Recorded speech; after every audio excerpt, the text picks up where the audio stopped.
Graças a Deus. Cumprimento os irmãos com a paz do Senhor. Abra as vossas Bíblias no livro de Atos dos Apóstolos.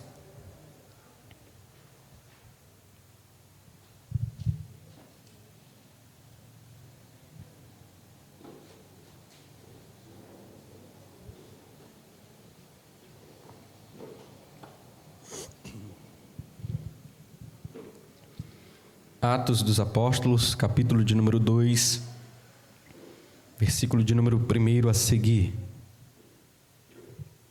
que diz assim: ao contemplar-se o dia de Pentecoste, estavam todos reunidos num só lugar. De repente veio do céu um barulho semelhante a um vento soprando muito forte, e esse som tomou conta de toda a casa onde estavam assentados. Então todos viram distribuídos entre eles línguas de fogo, e pousou uma sobre cada um deles. E todas as pessoas ali reunidas ficaram cheios do Espírito Santo e começaram a falar em outras línguas, de acordo com o poder que o próprio Espírito lhes concedia que falasse. Ora, estavam morando em Jerusalém judeus tementes a Deus, vindos de todas as partes do mundo. Ao ouvirem aqueles estrondo, ajuntou-se um grande número de pessoas e ficaram maravilhados, pois cada um ouvia falar em sua própria língua. Perplexos e admirados, comentavam uns com os outros: porventura não são galileus todos estes que estão falando? Como então cada um de nós os ouve falar em nossa própria língua materna? Louvado seja o nome do Senhor. Quero trazer um breve tema a esta mensagem: o Pentecostes. No livro de Atos dos Apóstolos, a partir do capítulo 1, a gente vê aqui uma introdução aos Atos, que vão somente começar a partir do capítulo de número 2, quando o Espírito Santo de Deus ele começa a capacitar os discípulos para agirem prontamente, com eficácia, para a obra que Deus havia os escolhidos e também chamado. O primeiro capítulo aqui ele estabelece uma ligação entre os evangelhos, terminando com a assunção de Jesus e também o início da igreja no Pentecostes. A festa de Pentecostes ela recebeu este nome porque esta festa é comemorada 50 dias após a Páscoa. E é chamada também de festa das 7 semanas, após o sagar das primeiras primícias. Ela é também chamada de a festa das primícias porque era o tempo em que os judeus comemoravam o 50º dia da colheita. Por isso foi distinto 3 nomes para esta festa: Pentecostes, festa das semanas e também festa das primícias. Em Jerusalém eles celebravam as festas das semanas, o Pentecostes, 50 dias após a Páscoa, que era o dia 6 do mês Silvan, que no nosso calendário nós poderia datar aí estipulado aí no dia 22 de maio, e em Jerusalém eles estavam repleta de peregrinos, aonde nós podemos observar no capítulo de número 2, que Jerusalém estava repleto de peregrinos, indo para festejar as primícias. Então todos teriam trazido as suas primícias, as suas primeiras colheitas para serem ofertadas no templo.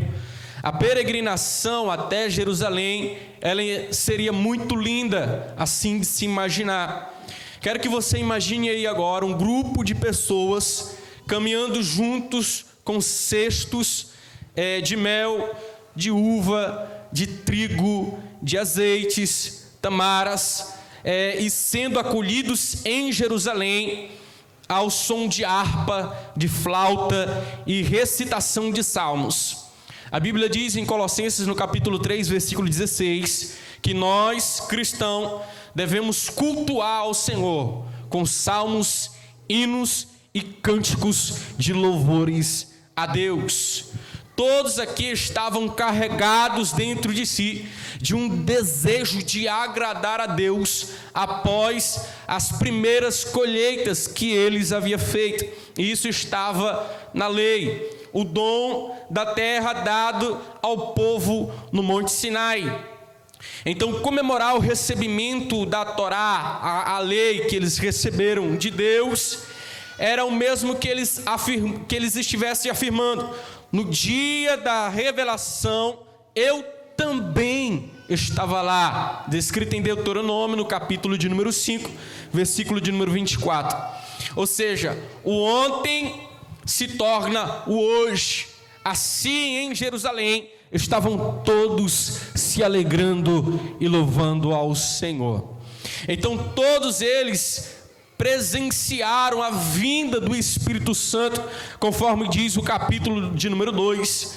Mas eis uma questão: como nós podemos então interpretar este episódio que Lucas vai narrar? Não estaria ainda uma releitura aqui do evento que foi mostrado no Monte Sinai também? Vamos então procurar responder essas questões perguntando através de uma simbologia textual. Aqui no cenário em Jerusalém, a gente vai ver a vinda do Espírito Santo, que ocorre através de uma tradição em uma casa de 2 andares, na cidade em Jerusalém, a qual ela se situava. E também nós podemos denotar aqui, fazer um contexto textual sobre a história de Moisés, quando Deus chama Moisés para vir ao Monte Sinai, e também todo o povo para se ajuntar ali, para receber os 10 mandamentos. O texto diz: de repente veio do céu um som como de um vento. Eles ouviram um som. Muitas vezes no Antigo Testamento, Deus revelou sob o emblema do sopro do vento. Na verdade, como a maioria de alguns estudiosos sabe, a palavra hebraica para vento e também espírito, ela é a mesma coisa. Então, se nós formos ver para a palavra grega, quando Cristo, lá em João, no capítulo de número 3, fala com Nicodemos, um dos doutores, nós vamos ver que não é tão fácil para alguns tradutores entender o que ele estava dizendo, porque outra hora ele fala de espírito e ele também fala do vento. O vento é de todas as coisas uma matéria e uma das maiores coisas espirituais, aparentemente, que a gente pode observar na Bíblia Sagrada. Como nós vemos aqui, este evento histórico, a Bíblia fala que foram vistas sobre ele línguas repartidas. Quando eles começaram a falar em línguas, esse fenômeno que veio através do poder do Espírito Santo, alguém falava e o outro entendia na sua própria língua nativa. O milagre do Pentecoste aqui no capítulo 2 consiste no fato de que todos entenderam os apóstolos na sua própria língua nativa e também na sua cultura. É o mesmo que dizer: a evangelização se realiza com todo sucesso. O falar em línguas aqui de Atos dos Apóstolos, no capítulo de número 10, no capítulo 19, em 1 Coríntios capítulo 12 e também no capítulo de número 14, ela vai aparecer no texto algumas questões com o acréscimo de outras línguas. Mas quando nós vemos aqui em Atos dos Apóstolos, Lucas, ele também acrescenta essa expressão outras, para reforçar a sua intenção de evangelizar todos, a todo mundo. Então, falar uma língua em que ninguém entende não faz sentido algum, mesmo que chame isto de oração. Mas eles estavam vivenciando uma experiência sobrenatural através do Espírito Santo de Deus. Como nós vemos também, a Bíblia diz que foram vistas línguas repartidas como que de fogo, uma representação da manifestação de Deus, uma manifestação sobrenatural. É o modo apocalíptico de dizer que Deus se manifestou presencialmente naquele lugar. Em Êxodo, no capítulo de número 13, a gente vai ver também no Sinai, Deus se apresentando para o povo. Quando Deus acompanha o povo pelo deserto, a Bíblia diz que Ele se apresenta como uma coluna de fogo e ilumina toda a noite. Mas também Deus se apresenta no capítulo 19 de Êxodo. A Bíblia vai dizer que Ele desce para falar com o povo, aleluia, no Sinai, e chama Moisés, e também apresenta-se numa forma sobrenatural para se apresentar ao povo. Em Atos dos Apóstolos, o Espírito Santo aqui, ele é apresentado também como fogo, um símbolo da palavra de Jesus, que deve ser anunciado pelos seus discípulos, pelos seus seguidores.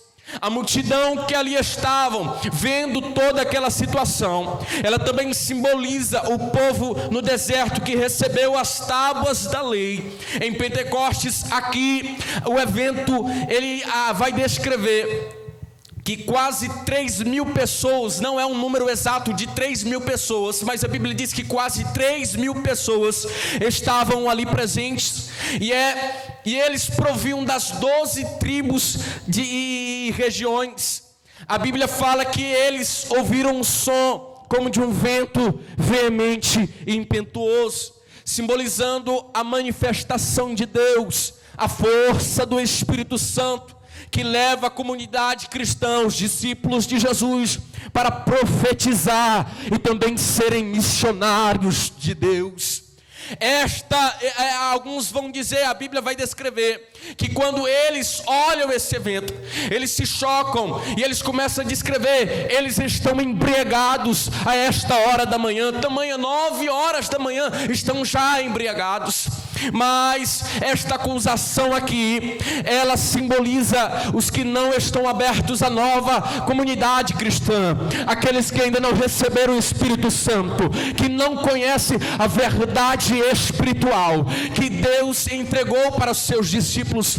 Eles estavam ali experimentando e vivendo o que Deus havia mostrado há tempos atrás para o povo de Israel. A Bíblia diz que Lucas vai descrever um acontecimento no Pentecostes, tendo a memória e também a narrativa do Sinai. Era preciso demonstrar que um novo Sinai estava para acontecer na comunidade cristã daquele tempo, em Jerusalém, por meio e através do Espírito Santo e também da sua promessa que Jesus havia prometido: não vos deixarei órfão, mas trarei o Espírito Santo de Deus, o Consolador. O Pentecostes, aqui nós podemos ver que ele passa a ser o batismo da comunhão cristã, o batismo do Espírito Santo, sendo assim confirmado na missão de ir e evangelizar para o mundo. Jesus havia feito uma promessa para eles no capítulo de número 1, versículo de número 8, dizendo: ficais aqui em Jerusalém, até que do alto recebereis poder, virtude, para então pregar, aleluia, em Samaria, aos confins da terra, louvado seja o nome do Senhor, e também em toda a Judeia. A Bíblia diz que eles ficaram ali, e então ao acréscimo da obediência, eles experimentaram uma experiência sobrenatural com Deus. Mas aqui não é somente um dado histórico do Pentecostes, é também uma profissão de fé, porque sem o Pentecostes e a Páscoa, ou seja, sem a passagem em Jesus para uma nova vida, não teria se completado toda a missão. Era necessário o Pentecostes ser realizado, para que a promessa que Deus havia feito ao seu povo então se cumprisse. Assim como o povo trazia pães para as primícias, para moverem para uma festa, era necessário também os pães serem levados para o devido momento de juntamento com eles em unidade. O Pentecoste, ele aqui vai tipificar a descida do Espírito Santo para formar então a igreja com poder e também autoridade para pregar. Aqui nós vamos ver a igreja se levantando cheia do Espírito Santo de Deus para pregar a palavra do Senhor. É tão tal que a Bíblia vai descrever que quando aqueles homens começaram a dizer eles estão embriagados, a Bíblia diz que Pedro, um homem sanguinário que outra hora havia cortado a orelha de um soldado, um homem valente, outra hora através do Espírito Santo de Deus que desce sobre a vida dele, ele se torna um homem cheio do Espírito Santo, ele se torna um homem sã, ele se torna um homem manso, e a Bíblia diz que ele com perfeita paz e consciência se levanta e começa a pregar para eles. E quando Pedro começa a pregar, todos eles começam a dizer: eu quero receber esse Espírito. Então diz para nós o que nós devemos fazer. Aí Pedro vai então dizer para eles: arrependei-vos, para que então recebeis o dom do Espírito Santo de Deus. E a Bíblia diz que quase 3.000 pessoas receberam o poder do Espírito Santo. Assim como Cristo foi removido da sepultura, os cristãos também foram simbolicamente movidos por Ele. Nas primícias eram oferecidos molhos, artes separadas, frouxamente reunidas para o Pentecostes. Mas quando olhamos aqui no Pentecostes, há uma verdadeira unidade, a união em partes formada em massa para a igreja. A igreja em si, ela não é somente um membro, ela é a unidade, uma conjunção de todos para se formar então a igreja, o corpo de Cristo. A descida do Espírito Santo de Deus, ela juntou os discípulos que antes havia separados para um só corpo.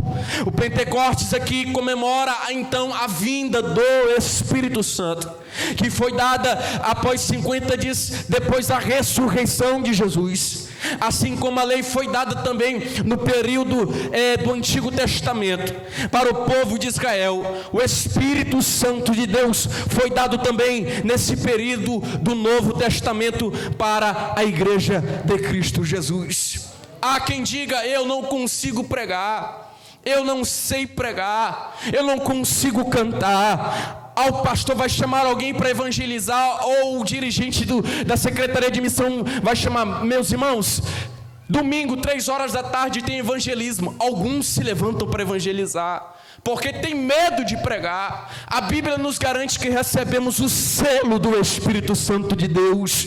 Então, quando recebemos o selo do Espírito Santo de Deus em nossas vidas, não é pelas nossas próprias palavras, não é pelos nossos méritos, não é pelos nossos dons, é através da virtude, do poder do Espírito Santo, que ao abrir a boca para cantar, ao abrir a boca para pregar, alguém é convencido pelo poder do Espírito Santo de Deus. É o agente avivador que aquece a igreja, que aquece o irmão, que aquece a irmã para pregar a palavra de Deus. Então, irmão, não se sinta envergonhado, não se sinta tímido em pregar a palavra de Deus. Deus te chamou com um propósito especial. Louvado seja o nome do Senhor. Nós vivemos em épocas difíceis, na era do substitutivo, na era do substitutivo artificial, das aparências, aleluias, da era também dos plásticos. Nós vivemos uma era, aleluias, de muitas pessoas influenciadas através de uma espiritualidade superficial. Nós vivemos uma época de aglomerados de pessoas que não compreendem o contexto histórico da promessa do Senhor, dos sabores artificiais. aleluia, nós vivemos de uma época difícil de conviver na era cristã, mas todavia, aqueles que tiveram a experiência de estarem com Jesus, de ter um encontro com o Senhor, de receber a virtude do Espírito, de receber uma porção do Espírito Santo de Deus, que tiveram este encontro sobrenatural, ele cai, mas se levanta um grande missionário, ele cai, mas se levanta um grande profeta, ele cai, mas se levanta um grande pastor, uma grande pregadora, uma grande missionária, um grande presbítero, para pregar a palavra de Deus. Eu desconheço um movimento espiritual que alguém cai e amanhã está do mesmo jeito. Fique de pé.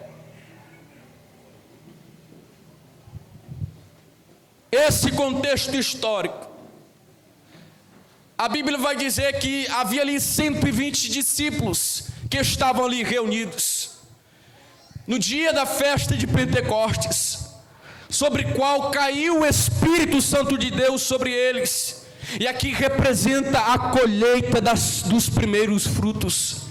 Deus te chamou para frutificar. Deus te chamou para também ser um missionário.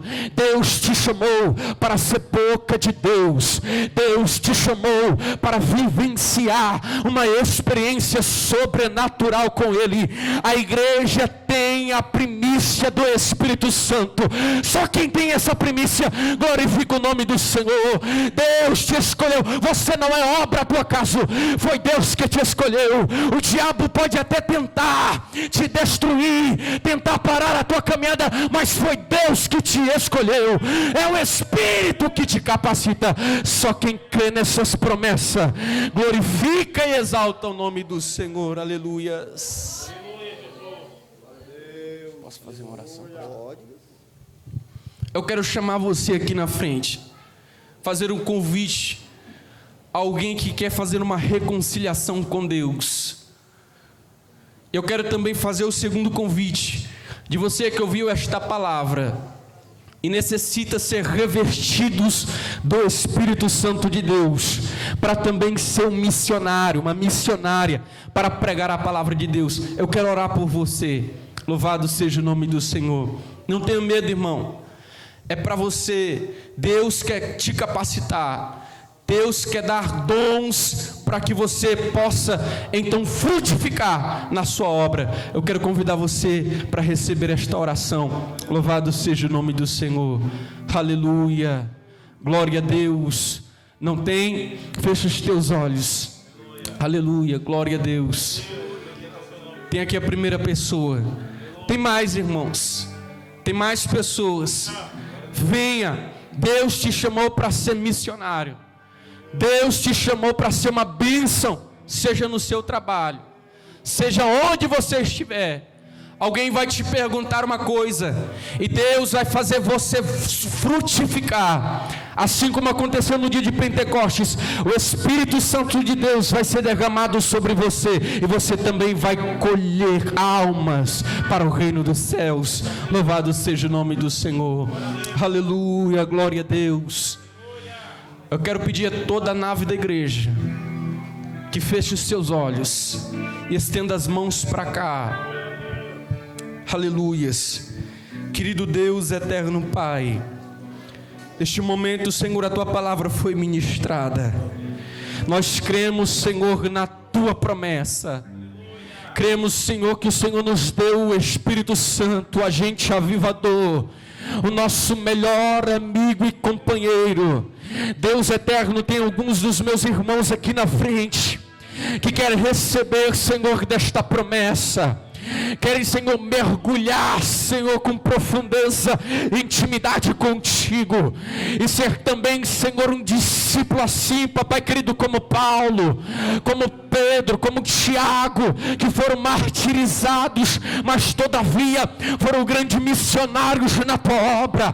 Deus, em nome de Jesus, venha sobre ele o teu poder, a tua virtude do teu Espírito Santo, para que possa dar mais fruto, e que eles não tenham do que se envergonhar. O diabo pode até tentar parar eles, pode vir até com conversa, pode vir até com história, mas através do teu poder e das promessas, eles vão vencer, glorificando o teu santo nome. Em nome de Jesus Cristo de Nazaré, derrama o teu poder, derrama o teu Espírito, renova eles, renova ela, em nome de Jesus Cristo de Nazaré, ó Pai. Meu Deus, eu também intercedo por aqueles que estão enfermos nesta noite. Se alguém aqui nesta noite enfermo, ó enfermidade, onde tu estiver alojada, nós estendemos as mãos neste momento, na carne, nos ossos, no nervo, onde estiver alojada, em nome de Jesus Cristo de Nazaré, seja repreendida, em nome de Jesus, em nome de Jesus, amém. Glória a Deus. Poderoso Deus,